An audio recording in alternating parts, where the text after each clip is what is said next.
Vamos ya con nuestra sección de biología y hoy le tenemos que dar la bienvenida a Andrea Rodríguez. Muy buenas. Muy buenas tardes. Se incorpora también a nuestro plantel de expertos de Esta es mi tierra todos los lunes para seguir bien aprendiendo muchas cosas sobre todo este mundo de la biología, ¿verdad? Sí, la verdad es que es un placer para mí participar, sobre todo en un día tan especial, empezar en un día tan especial como hoy, que es el Día Mundial de la Biodiversidad.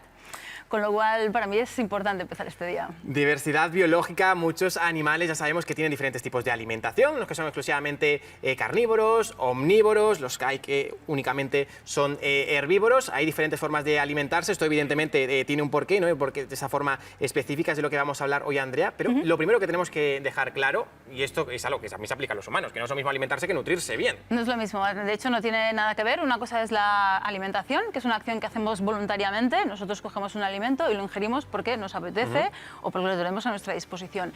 En cambio, la nutrición tiene que ver más con una acción involuntaria que hace nuestro organismo, a través del cual el alimento que nosotros ingerimos lo digerimos y lo descomponemos en nutrientes necesarios para que nuestra vida, nuestra calidad de vida sea buena. Vamos, que podemos estar bien alimentados pero no bien nutridos, ¿no? Exactamente, decir. exactamente. Eso es lo que suele ocurrir. A los animales también les pasa. También les pasa, ¿no? Sí. A veces, pues, bueno, ahora hablaremos, ¿no? de todo eso, pero ¿qué podemos hablar, ¿no? Cuando hablamos de esa nutrición animal? ¿De qué depende? ¿Cuáles son esos factores? Sí, una vez tenemos clara esta diferencia entre lo que es la nutrición y lo que es la alimentación, luego aparece un nuevo concepto que es la nutrición comparativa. La nutrición comparativa lo que nos viene a decir, o lo que se viene a centrar, es en establecer los requerimientos nutricionales que necesita cada especie para seguir adelante con su vida, no solamente para mantenerse, sino también para reproducirse. Entonces, esta nutrición comparativa requiere de otros conceptos distintos que están entre ellos interrelacionados. Por ejemplo, necesitamos conocer la anatomía del animal, es decir, cómo está estructurado para alimentarse de unas cosas o de otras, tracto digestivo, mandíbulas, todo este tipo de cosas. También tenemos que tener en cuenta el comportamiento, es decir, cómo se comporta ese animal a la hora de obtener su alimento. Y por último, tenemos que tener en cuenta el estado fisiológico en el que se encuentra. Es decir, el estado fisiológico tiene más que ver con la cantidad de energía que necesitamos al día, y esa cantidad de energía varía, no solamente entre especies, porque hay especies que necesitan más energía en función del tipo de alimento que estén comiendo, y luego también dentro de una misma especie, dependiendo de si esa especie está ese organismo en concreto está creciendo o se está reproduciendo o sencillamente está en mantenimiento. La cantidad de kilocalorías que necesitan va a ser diferente. Y hay un ejemplo muy claro, ¿no? De que por qué tiene que estar todo esto unido. Sí, exactamente. El mejor ejemplo de todos para representarlo es el panda gigante. El panda gigante nos indica que tenemos que tener en cuenta todos estos conceptos para saber los requerimientos nutricionales que tiene. Por ejemplo, está catalogado, está dentro del orden carnívora y toda su anatomía es exactamente igual que la de cualquier carnívoro, pero es un animal que se alimenta, el 99% de su dieta es de origen vegetal, concretamente de bambú. Está además especializado. Entonces, ¿cómo lo ha hecho el panda esto? Pues bueno, lo que ha decidido, el panda dice, oye, pues yo decido especializarme en el bambú porque es un alimento que me es fácil de obtener, lo tengo pues eso, relativamente sencillo, pero sobre todo no me cuesta esfuerzo, no tengo que discutirme con otros animales para obtenerlo, ¿no? Y entonces él cambia dentro de su organismo o hace una serie de cambios en su organismo para poderse adaptar a consumir este alimento. ¿Cuáles? Pues ralentizar su tasa metabólica y pasarse muchas horas al día comiendo tranquilamente.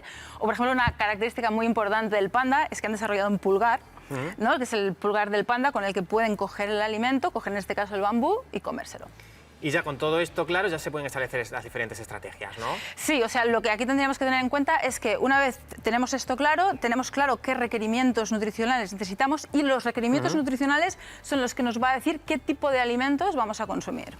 Y ahí es donde entran las estrategias alimentarias. De las estrategias alimentarias conocemos tres principalmente: carnívoros, omnívoros y herbívoros. Pero es mucho más complejo que todo eso. Entonces, si te parece bien, podríamos ir a verlo en la pantalla. Vamos a ver esos distintos ejemplos. ¿Qué tenemos por aquí, Andrea? Bueno, pues a ver, como os he comentado, ¿vale? Las estrategias alimentarias son varias. Vamos a empezar por los faunívoros, en los que están incluidos los carnívoros. Los faunívoros son aquellos animales que se alimentan de fauna, es decir, de otros animales. Y entonces se caracterizan, fijaros aquí, en este caso es muy representativo porque es un carnívoro estricto, en tener un tracto digestivo sencillo, un tracto digestivo corto, no es muy complicado, no es muy complejo el tracto digestivo. ¿Por qué? Porque los faunívoros en general tienen que alimentarse de un tipo de alimento que es de fácil digestión, de proteína de origen vegetal. Entonces, dentro de los faunívoros tendríamos el carnívoro estricto, que es el ejemplo que tenemos aquí, es el gato tigre, que es una especie de marsupial australiano, y como veis es estricto y su tracto digestivo es más bien corto. Esto es lo que mide el animal, 50 centímetros. Entonces, el tracto digestivo está adaptado a lo que mide el animal. ¿Vale? Entonces, dentro de aquí, el carnívoro estricto, también podríamos hacer otra especialización, que son los carnívoros facultativos. Los carnívoros facultativos son aquellos que no necesitamos que no necesitan tanta cantidad de proteína, pero igualmente tienen un tracto digestivo corto. Y ahora vamos a los insectívoros. Los insectívoros son otra especialización dentro de los faunívoros que se alimentan de carne, pero no es la carne roja que conocemos normalmente, sino que se alimentan básicamente de invertebrados.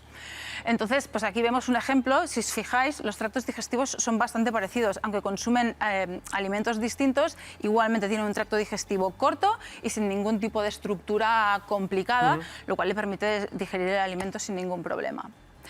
Y entonces ya pasaríamos al último grupo dentro de los carnívoros, que serían los piscívoros. Es decir, aquellos animales... Sí, claro, es que esto es un cachalote, tenemos que tener en cuenta que el cachalote son animales de gran envergadura, con lo cual el tracto digestivo... Pero fíjate que aunque el tracto digestivo sea muy largo, sigue siendo muy sencillo, no hay ninguna estructura complicada dentro del tracto digestivo, con lo cual nos indica que este animal se alimenta esencialmente de proteína de origen animal, de alimentos proteicos. Pero la característica de estos animales es que consumen alimentos de origen animal acuático, bien sea invertebrados, que estaríamos hablando de los crustáceos, moluscos, hasta medusas, o de los vertebrados, que serían los peces. Como para tener una digestión pesada, madre mía. Sí, sí. A ver, Andrea, vamos con otro tipo, ¿no? Sí, luego tendríamos los herbívoros. Los herbívoros serían un poquito los que, al contrario que los carnívoros, se alimentan esencialmente, o tanto parcial o enteramente, de alimentos de origen vegetal. ¿Vale? Y aquí sí que es verdad que durante este rato vamos a hablar solamente de los herbívoros estrictos, porque los herbívoros estrictos es muy amplio y si te parece bien hoy hablamos solo de los herbívoros estrictos. De los otros, ¿vale? Y entonces ya vamos avanzando. Entonces, dentro de los herbívoros estrictos, en este caso son animales que necesitan una gran cantidad de fibra en su dieta, pero también necesitan una gran cantidad de proteína, que a veces esto no se tiene en cuenta, pero proteína de origen vegetal. Claro. ¿Vale? Entonces, dentro de los herbívoros estrictos tendríamos aquellos que se diferencian en dónde hacen la digestión. Entonces, lo primero que tenemos que tener en cuenta es que los herbívoros necesitan hacer la digestión, pero la hacen los microorganismos que viven en su tracto digestivo y que tienen una relación simbiótica, ¿vale? Entonces, el fermentador pregástrico, ¿qué hace? Pues bueno, fíjate en este tracto digestivo de aquí, que aunque no es muy largo, sí que el estómago está mucho más desarrollado, si nos fijábamos en los anteriores, ¿no? Está más compactado, está más estructurado, tiene más modificaciones, ¿no? Entonces, esto nos quiere decir que la digestión se produce en esta zona de aquí. Entonces, una vez se ha producido la digestión en esta zona de aquí, automáticamente la fermentación se produce y el animal es capaz de integrar los nutrientes. Entonces, este sería un tipo de fermentador y ahora tendríamos el siguiente tipo de fermentador, que en este caso serían los fermentadores posgástricos. Vale.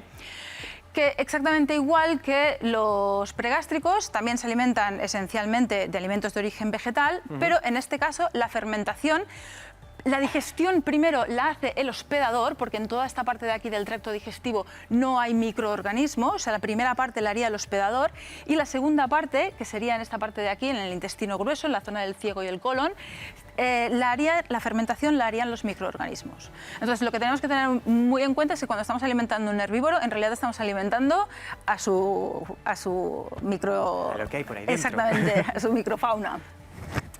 Y por último nos encontramos pues, bueno, con el orangután, que este es un ejemplo que lo he querido poner aquí porque el orangután, aparte de ser un fermentador posgástrico, porque se ve claramente, ves la diferencia entre pues, este de aquí también, esta zona de aquí es mucho más sencilla y en esta parte de aquí pues, está más desarrollado. El orangután se caracteriza porque dentro de los herbívoros este come esencialmente hojas.